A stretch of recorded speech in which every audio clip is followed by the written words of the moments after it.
रामपुर विधानसभा उपचुनाव में समाजवादी पार्टी के उम्मीदवार आसिम राजा की हिमायत में रामपुर पहुंचे आजाद समाज पार्टी के राष्ट्रीय अध्यक्ष चंद्रशेखर आजाद ने सबसे पहले अंबेडकर पार्क पहुंचकर डॉक्टर भीमराव अंबेडकर की प्रतिमा पर माल्यार्पण किया। इसके बाद आजम खान के आवास पर पहुंचकर उनका हाल चाल जाना। आजम खान का हाल जानने के बाद आजम खान के प्रत्याशी आसिम राजा के लिए वोट की अपील करने के लिए जनसंपर्क करने के लिए निकल गए, जहां पक्का बाग स्थित वाल्मीकि बस्ती पहुंचकर अपने समाज के लोगों से बातचीत की और सपा प्रत्याशी के लिए वोट की अपील की। मीडिया से मुखातिब होते हुए चंद्रशेखर आजाद ने कहा कि मैं अन्याय के खिलाफ लड़ता हूं और जब मैंने यहां के हालात जाने कि आजम खान बहुत दर्द में काम कर रहे हैं तो मैं भी न रुक सका। और क्या कुछ कहा चंद्रशेखर आजाद ने, आइए सुनाते हैं उन्हीं की जुबानी। रामपुर से रेड हैंडेड के लिए साजिद खान के साथ इकबाल खान की रिपोर्ट।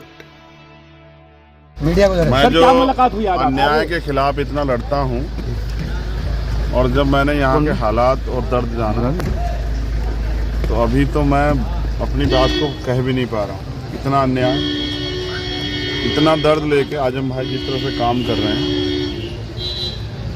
और मैं समझता हूँ कि अगर ऐसे अन्याय के समय में भी मैं चुप रहता और अपने ही काम में लगा रहता तो मुझसे बहुत बड़ा जो है अपराध हो जाता। मैं यहाँ इसलिए हूँ कि जब मैंने इस आंदोलन में को मैंने ज्वाइन किया अन्याय के खिलाफ लड़ने के, तो मैंने इस उम्मीद के साथ और इस विश्वास के साथ खुद से ये तय किया था कि जहाँ कहीं जुल्म जाति अन्य अत्याचार होगा मैं वहाँ लड़ूंगा।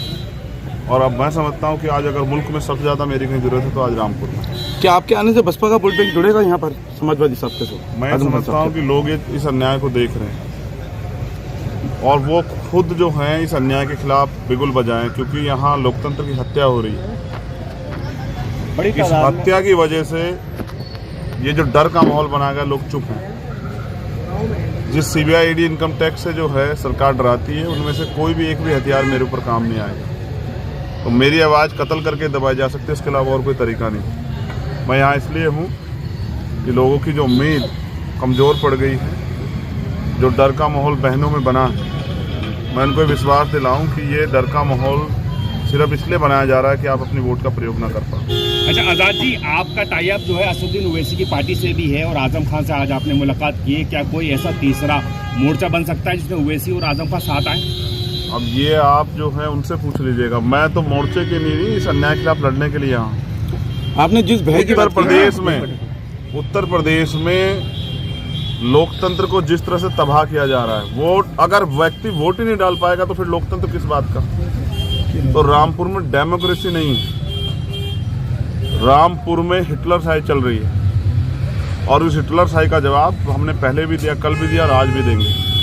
और रामपुर में मैं अपने लोगों से अपील करूंगा कि उनका वोटिंग परसेंटेज इतना हो कि इनका झूठ और इनकी जो धोखाधड़ी वो भी इस जीत को कमज़ोर ना कर पाए, ये जीत सुनिश्चित हो।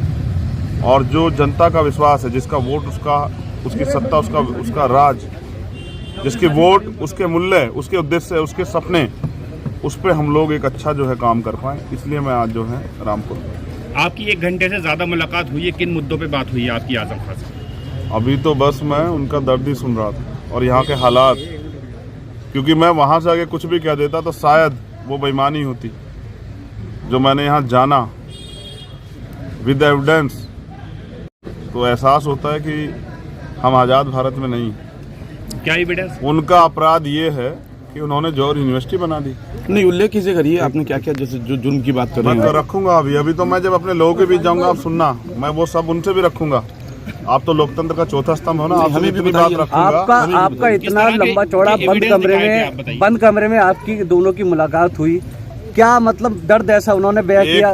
मैं 16 महीने निर्दोष होते हुए जेल में रहा, इलाज मांगने पे इलाज बंद कर दिया गया, दुख कह देता, परिवार के लोगों से मुलाकात बंद कर दी गई। एक सताया हुआ व्यक्ति जिनको आज सताया जा रहा है, बस उनसे उनका दुख जानने के लिए आज वही बातें हुई, क्योंकि उनसे मेरे रिश्ते बड़े पुराने, उनका प्यार मुझे हमेशा मिलता रहा। तो अभी तो मैंने उनका दुख जाना, मैं अपने लोगों के बीच में जाके अपील करूंगा कि जो लोकतंत्र जिस उद्देश्य से बना था, अब वो इस बार 5 तारीख को उसमें उस उम्मीद को बनाने में सफल रहे। अरे चंद्रशेखर दिग्गज नेता रामपुर में जी, भाजपा के सारे मंत्री, कई मंत्री रामपुर में डेरा डाले हुए हैं, बार बार लगातार जनसभाएं कर रहे हैं। ऐसे में आजम खान साहब अकेले प्रचार कर रहे थे, अब आकर के थोड़ा सा आप आए हैं, क्या कहना चाहेंगे इसको लेकर के? मैं यही कहूँगा, अगर उन्होंने काम किए होते तो शायद डेरा ना डालना पड़ता, क्योंकि उन्होंने नफरत को ही बांटा, उन्होंने नफरत ही लोगों को दी है परोस के।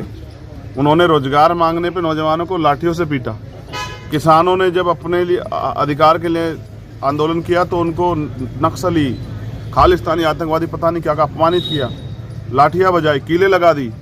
जब महिलाएं अधिकारों के लिए सड़कों पे आती हैं, आंगनबाड़ी हो या आशा की बहनें, तो लाठियां बजती है। आपके आने से बहुजन बेरोजगारी और महंगाई चरम पे है, कोई बोलेगा नहीं। देश के प्राइम मिनिस्टर खुल के झूठ बोलते हैं, उनके मुख्यमंत्री खुल के झूठ बोलते हैं। ये सब चीजें जो जनता के दिल में है, जनता का वोट इस बात का फैसला करेगा कि ये मंत्री बड़े हैं या जनता की ताकत बड़ी है। आपके आने से बहुजन का वोट बैंक क्या बढ़ेगा इसमें? आजम खान के पुराने साथियों ने आजम खान को इस नाजुक वक्त में छोड़ के बीजेपी ज्वाइन की है, या ये पुलिस का डर है या ये अपना मुफाद है? आपने देखा नहीं, शिवपाल जी, कल ही तो परिवार एकजुट हुआ, सीबीआई की जांच भी शुरू हुई, सुरक्षा भी हट गई और अब बंगला के हटाने के भी ऑर्डर आ गए। ये सब बातें स्पष्ट करते हैं कि बीजेपी ब्लैकमेलिंग की राजनीति कर रही है। आपके आने से बहुजन का वोट बैंक कितने प्रतिशत इसमें बदल सकता है समाज? मैं जानता हूँ कि मैं अपना काम करूँगा। जनता को तय करना है कि इस नाउम्मीदी के समय जो नाउम्मीदी बनाई जा रही, फ्लैग मार्च करके, अन्याय करके, उनको अपनी उम्मीदों को कैसे बना के रखना है, उनको सच्चे लोकतंत्र कैसे बचाना, जहाँ वोट से तय होता है कि ताकत किसको मिलेगी। मैं अपना काम कर। अच्छा चंद्रशेखर जी, अभी तक दलित वोट मायावती जी के साथ रहा है, क्या कहना चाहेंगे? दलित वोट जिसको आप कह रहे हैं वो वोट नहीं है, वो लोग हैं, और वो हमेशा भारतीय संविधान के साथ खड़े रहे। तो क्या चंद्रशेखर जी, आज संविधान बचाने की लड़ाई, क्या मायावती आज लोकतंत्र बचाने की लड़ाई, क्या मायावती जी? मैंने क्या कहा, वही वोट पहले कांग्रेस को भी जाता रहा है, वही वोट जनता दल को भी गया। जब भी इस देश में किसने तानाशाही की, इस वोट ने अपनी जिम्मेदारी अदा करके और जवाब दिया। तानाशाह को, बादशाह को उन्होंने जवाब दिया कि हम इस आज़ाद भारत में गुलाम नहीं हैं। और इस बार भी आप देखना, चाहे खतौली का फैसला हो, चाहे रामपुर का और चाहे मैनपुरी का, और निर्णायक हैं हम लोग, और हमें निर्णय लेना आता है। हम फिर लोकतंत्र बचाने को, आजम भाई तो इस इलेक्शन से काफ़ी मायूस हैं, यहाँ तक कि उन्होंने आपको मना भी किया था, बावजूद इसके प्रचार करने आए हैं आप। वो नाउम्मीद इसलिए है कि यहाँ सत्ता के लोग दमन कर रहे हैं।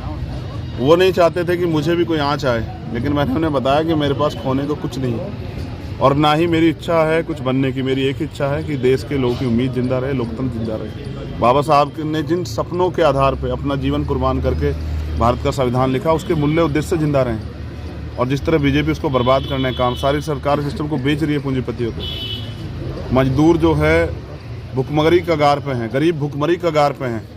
तो ऐसे में उनका बेटा होने के नाते मेरी जिम्मेदारी है कि मैं अपने एहसास को, अपने जज्बात को लोगों तक पहुंचाऊं और लड़ाई को मजबूत करूं। मैं यहाँ उनके बुलाने पे नहीं, अपने जमीर की गवाही देने के लिए आया हूँ कि अगर अन्याय होगा तो चंद्रशेखर चुप रहेगा। मैंने इसी वादे के साथ आंदोलन शुरू किया था, और मेरा जमीर जिंदा है।